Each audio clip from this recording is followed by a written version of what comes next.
I'm gonna make this review sweet and quick to the point.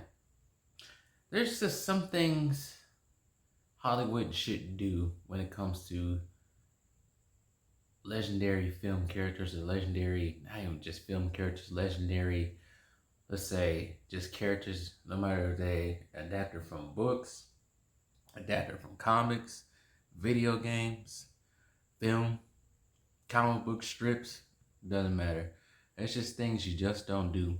And Hollywood has done that a lot, a real bunch, a real bunch. But we're going to get into that. But first, credits.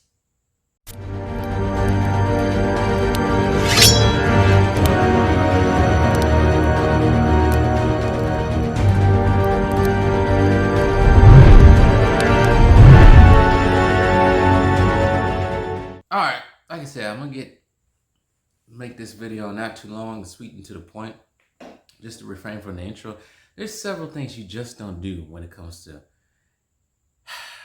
legendary characters, no matter from what media they have come from. They have done, and they seem to do this a lot lately. I don't know why. It seems like James Bond and Star Wars has something in common. Maybe in the MCU have something in common. Now, before I get into what they have in common, the biggest thing they have in common, I'm gonna have to say this movie at first, I was interested. It kept me interested. Because I didn't know what to expect. Of course, I haven't seen the movie, but I didn't know what to expect. But this movie actually could have been great. You know? It could have been great. A nice send-off. But it seemed like the action sequences in this movie, because this just started off the first probably 10 minutes, you got probably one of the best action sequences under Daniel Craig's actually reign as Bond. About to say Batman. Reign as Bond. Probably one of the best. The theme song, the opening credits theme song, that sucked. That put me to sleep. I was fighting with my freaking self to stay up for that one. That was just boring. But anyways. But this film has a lot of callbacks to probably better Bond films. I don't want to go too much into the plot. But I forgot to add spoilers. So if you haven't seen the movie yet, come back and watch this. Come back and watch the movie. But if you don't want to see me, just want to listen to me, get the gist of what happened in this movie, then go ahead. Keep on watching. But it was just, what was I saying before I got rid of it? Oh yeah, there was a lot of callbacks. A lot of callbacks to different Bond movies. Like some of this movie reminds me of Dr. No. Mainly Dr. No. Mainly the early Sean Connery films. A lot of that going on. Maybe because there's Spectre. But here's what Star Wars, mainly the sequel trilogy, and this James Bond movie has in common. But we're gonna start with the plot. So I'm gonna go through the plot real quickly. So James Bond, not James Bond, but there's a connection with James Bond's girlfriend Madeline, and the new Bond villain. I forgot his name. Rami Malek plays the character. Malek and Madeline Swan have some weird connection. Apparently, Madeline's father, Mr. White, killed all of Rami Malek's family a couple of years ago before the start of the movie. And then we skip ahead to where they all grown in there. She's grown and everything. She's canoodling with Bond all across Italy. And then Bond decides he wants to go visit Vesper's grave, which was in Italy. I think that's where she did die at, in Casino Royale. Bond goes off at her grave. Bond gets chased by Spectre agents, which is probably one of the coolest action sequences ever. So we get that going. Bond thinks that his girlfriend has betrayed him because he doesn't know how Spectre found him. There's a shootout with the DB5 and against Spectre agents. Eventually, Bond and Madeline break up and go their separate ways. Intro. Alright, so we get to the old fashioned spy film, old fashioned action sequences. Not the old fashioned sequences, the old fashioned plot. There's a super weapon that has been stolen by the bad guys, preferably by Rami Malek's character. Seems to be Spectre. And they steal this new super weapon called Heracles that was actually made by, actually it was known by M and Bond that this weapon even exists. So Rami Malek's goons, Spectre goons, whoever it is, because this movie just gets convoluted towards in some parts. So they steal the super weapon, steal the scientist who I think knows how to control the weapon and everything. So Felix Leiter comes out of nowhere. Actually, doesn't come out of nowhere. Bond is now living in, I think Cuba. Either Cuba or Japan. Oh, not Japan, but Jamaica, one of the two. So he's basically living in the Caribbean on his own. Felix Leiter comes to him with a new mission to go find this weapon and find this scientist before it's too late. He agrees after he feels that the MI6 kind of basically get him the middle finger and all that stuff. Because he figured out that M was behind the whole weapon.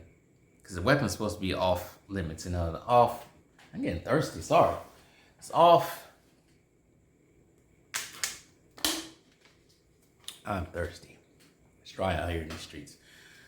The weapon is supposed to be off the books and everything. So Bond goes on a mission to go find this weapon.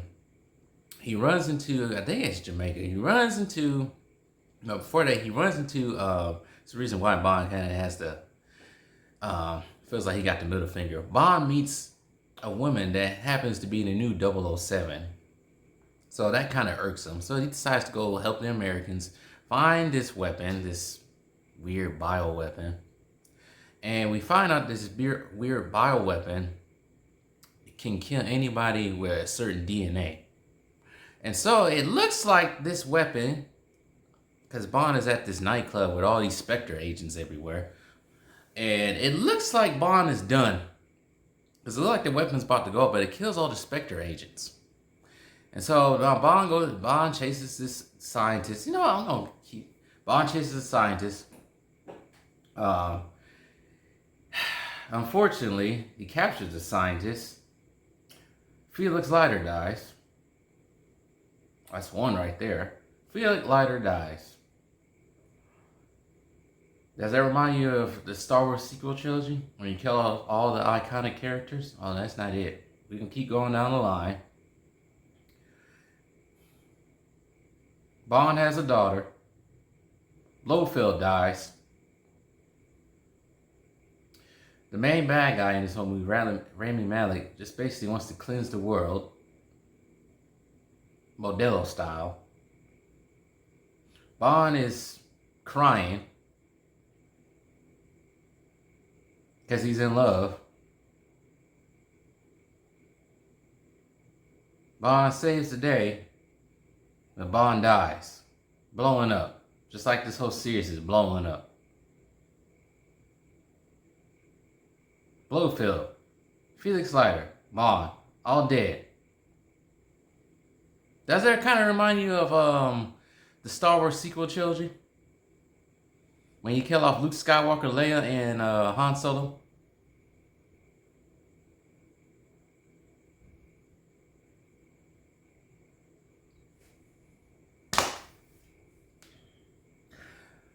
People, sorry being frantic, kind of frantic skeptic about this review. I actually did not stay for this whole entire movie. This is actually the first time I walked out of the movie. I walked out before Bond died because I knew where this was going.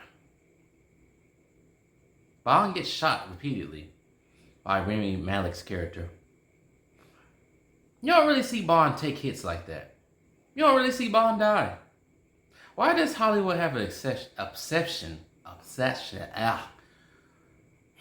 Why does Hollywood have a fetish for killing off iconic characters like that?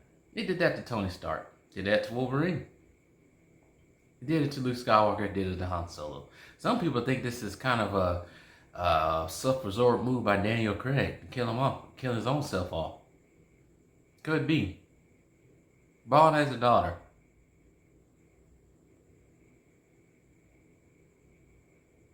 Bond dies. Bond dies. Bond dies. This movie had the greats to be good, actually. But every Bond movie I've seen so far, up until all 25, well, up until now, actually 24, Bond never dies. He lives to see another day. He could die, but he lives to see another day.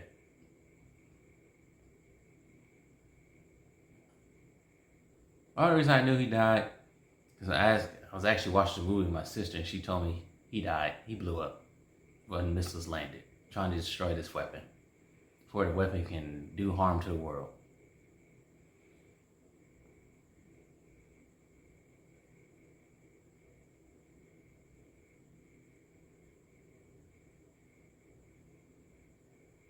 Shit's sad. Way, boy. Boy, ain't no way, boy. Boy, ain't no way, boy. Boy, ain't no way, boy. Boy, ain't no way, boy. I hope the world can see now what's really going on out here, because it's getting ridiculous. It's really ridiculous. Yes, man, this is ridiculous.